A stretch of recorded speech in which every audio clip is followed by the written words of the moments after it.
નમસ્કાર દર્શક મિત્રો, હું છું રાજ અને તમે જોઈ રહ્યા છો એક્ઝામ ગુરુ. મિત્રો, નવેમ્બર મહિનાનું જે કરંટ અફેર બને છે તે આજે આપણે જોવાના છીએ. મિત્રો, જો હજી સુધી તમે મારી ચેનલને સબસ્ક્રાઇબ નથી કરી તો ફટાફટથી નીચે આપેલા સબસ્ક્રાઇબ બટનને ક્લિક કરો, તેમજ બાજુમાં આપેલા બેલ આઇકનને પણ ક્લિક કરો, જેથી આવનાર મારા દરેક વિડીયોની ઇન્ફોર્મેશન તમને મળતી રહે. તેમજ જો તમને મારી ઇન્ફોર્મેશન સારી લાગે તો મારા વિડીયોને લાઇક કરવાનું ભૂલશો નહીં. તો તે સાથે જ આપણે શરૂ કરીએ આજનો વિડીયો અને જોઈએ પહેલો ક્વેશ્ચન. વિશ્વની પહેલી સાઇન ટૂન બુક બાય બાય કોરોનાનું વિમોચન કોને કર્યું છે? તો મિત્રો, આ બુકનું વિમોચન કર્યું છે આનંદીબેન પટેલે. તો આ તમે જોઈ શકો છો મિત્રો ફોટામાં, ઉત્તર પ્રદેશના રાજ્યપાલ આનંદીબેન પટેલ દ્વારા આ બુકને બહાર પાડવામાં આવી હતી અને તેમના લેખક છે ડૉક્ટર પ્રદીપ શ્રીવાસ્તવ. મિત્રો, તમને ક્વેશ્ચન થશે કે સાઇન ટૂન એટલે શું? તો મિત્રો, સાઇન ટૂન એટલે સાયન્સ અને કાર્ટૂન બંને મળી અને સાઇન ટૂન શબ્દ બન્યો છે, જેનાથી સાયન્સની બાબતોને લોકોને કાર્ટૂનના માધ્યમથી સરળતાથી સમજાવી શકાય છે. અને આ બુક બહાર પાડવાનો ધ્યેય લોકોને COVID-19 વિશેના આકર્ષક રીતે જાગૃત કરવાનો છે. તો આટલું યાદ રાખજો મિત્રો. હવે તેના પછીનો નેક્સ્ટ ક્વેશ્ચન જોઈએ. સયસ્કા ગ્રુપના બ્રાન્ડ એમ્બેસેડર કોણ બન્યા છે? તો મિત્રો, સયસ્કા ગ્રુપના બ્રાન્ડ એમ્બેસેડર બન્યા છે રાજકુમાર રાવ. તો આ તમે જોઈ શકો છો ફોટોમાં, આ છે રાજકુમાર રાવ કે જેઓ સયસ્કા ગ્રુપના બ્રાન્ડ એમ્બેસેડર બન્યા છે. મિત્રો, તમને જણાવી દઉં કે સયસ્કા એ એક લાઇટ બનાવતી કંપની છે અને એના બ્રાન્ડ એમ્બેસેડર બની ગયા છે રાજકુમાર રાવ. તો આટલું યાદ રાખજો મિત્રો. હવે તેના પછીનો નેક્સ્ટ ક્વેશ્ચન જોઈએ. જ્વાલાગટ્ટા એકેડમી ઓફ એક્સિલન્સની સ્થાપના કયા રાજ્યમાં કરવામાં આવી છે? તો મિત્રો, જ્વાલાગટ્ટા એકેડમી ઓફ એક્સિલન્સની સ્થાપના તેલંગાણા રાજ્યમાં કરવામાં આવી છે. તેલંગાણાના હૈદરાબાદમાં આ એકેડમીની સ્થાપના કરવામાં આવી છે. તો આટલું યાદ રાખજો મિત્રો. હવે તેના પછીનો નેક્સ્ટ ક્વેશ્ચન જોઈએ. વિશ્વમાં સૌથી વધારે પ્લાસ્ટિક કચરો કરતો કયો દેશ છે? તો મિત્રો, વિશ્વમાં સૌથી વધારે પ્લાસ્ટિક કચરો કરતો દેશ છે અમેરિકા.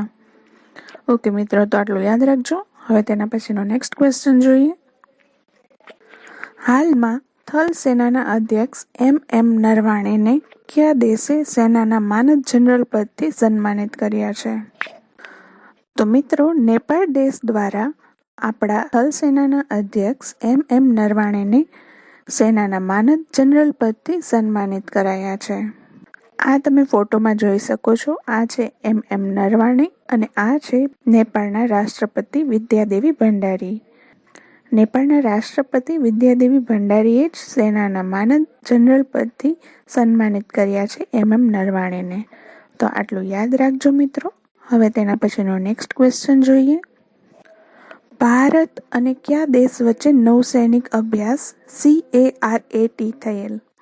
તો મિત્રો, CARAT નામનો નૌસૈનિક અભ્યાસ થયેલો છે ભારત અને બાંગ્લાદેશ વચ્ચે. ભારત અને બાંગ્લાદેશ વચ્ચે એક બીજી પણ એક્સરસાઇઝ થાય છે જેનું નામ છે સંપ્રતિ.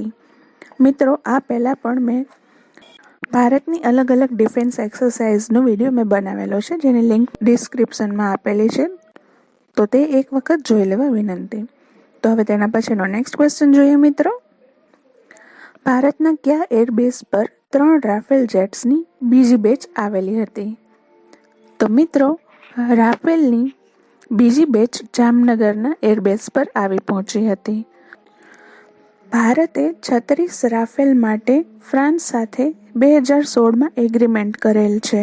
રાફેલની પહેલી બેચ 29 જુલાઈ 2020ના રોજ અંબાલા એરબેઝ પર આવી પહોંચી હતી અને હવે 4 નવેમ્બર 2020ના રોજ બીજી બેચના રાફેલ જામનગર એરબેઝ પર આવી પહોંચ્યા હતા અને આ રાફેલ જેટ્સ આપણે ફ્રાન્સ પાસેથી ખરીદેલા છે. તો આટલું યાદ રાખજો મિત્રો. હવે તેના પછીનો નેક્સ્ટ ક્વેશ્ચન જોઈએ. હોકી ઇન્ડિયાના નવા અધ્યક્ષ કોણ બન્યા છે? તો મિત્રો, હોકી ઇન્ડિયાના નવા અધ્યક્ષ બન્યા છે જ્ઞાનેન્દ્ર નિગુમ્બમ. તો આ તમે જોઈ શકો છો ફોટોમાં મિત્રો, આ છે જ્ઞાનેન્દ્ર નિગમબમ કે જેઓ હોકી ઇન્ડિયાના નવા અધ્યક્ષ બની ગયા છે. તો મિત્રો તમને જણાવી દઉં કે હોકી ઇન્ડિયાની શરૂઆત થઈ હતી 2009માં અને તેનું હેડક્વાર્ટર આવેલું છે દિલ્હીમાં. તો આટલું યાદ રાખજો મિત્રો. હવે તેના પછીનો નેક્સ્ટ ક્વેશ્ચન જોઈએ. ઇસરોએ કેટલા ઉપગ્રહો સાથે PSLV-C-49 સેટેલાઇટ લોન્ચ કર્યો છે? તો મિત્રો ઇસરોએ 10 ઉપગ્રહો સાથે PSLV-C-49 સેટેલાઇટ લોન્ચ કર્યો છે. મિત્રો હવે તમને ઇસરોનું ફૂલ ફોર્મ તો યાદ જ હશે. ઇસરો એટલે ઇન્ડિયન સ્પેસ રિસર્ચ ઓર્ગેનાઇઝેશન અને તેની સ્થાપના થયેલી હતી મિત્રો 1969માં અને તેનું હેડક્વાર્ટર આવેલું છે બેંગ્લોરમાં અને તેમના અધ્યક્ષ K Sivan છે. તો આટલું યાદ રાખજો મિત્રો. હવે તેના પછીનો નેક્સ્ટ ક્વેશ્ચન જોઈએ. દિવાળીના તહેવાર દરમિયાન ભારતમાં ફટાકડા ફોડવા પર પ્રતિબંધ મૂકનાર પ્રથમ રાજ્યનું નામ શું છે? તો મિત્રો ફટાકડા ફોડવા પર પ્રતિબંધ મૂકનાર પ્રથમ રાજ્ય બન્યું હતું રાજસ્થાન. તો આટલું યાદ રાખજો મિત્રો. હવે તેના પછીનો નેક્સ્ટ ક્વેશ્ચન જોઈએ. નમામિ ગંગે પ્રોજેક્ટ માટે કયા ભારતીય સુપર હીરોને બ્રાન્ડ એમ્બેસેડર નિયુક્ત કરાયા છે?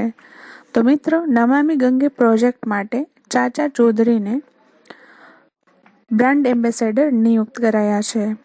તો આ તમે જોઈ શકો છો મિત્રો, આ છે ચાચા ચૌધરી કે જેઓ હવે નમામિ ગંગે પ્રોજેક્ટ માટે બ્રાન્ડ એમ્બેસેડર નિયુક્ત થયા છે. તો આટલું યાદ રાખજો મિત્રો. હવે તેના પછીનો નેક્સ્ટ ક્વેશ્ચન જોઈએ. કયા રાજ્યની તેજપુર લીચીને GI ટેગ મળ્યો છે? તો મિત્રો અસમ રાજ્યની તેજપુર લીચીને GI ટેગ મળ્યો છે. તો આ તમે જોઈ શકો છો મિત્રો, આ છે તેજપુર લીચી કે જેને હવે GI ટેગ મળી ગયો છે. તો આટલું યાદ રાખજો મિત્રો. હવે તેના પછીનો નેક્સ્ટ ક્વેશ્ચન જોઈએ. જો બિડેન અમેરિકાના કેટલા નંબરના રાષ્ટ્રપતિ બન્યા? તો મિત્રો જો બિડેન એ અમેરિકાના 46મા નંબરના રાષ્ટ્રપતિ બન્યા છે.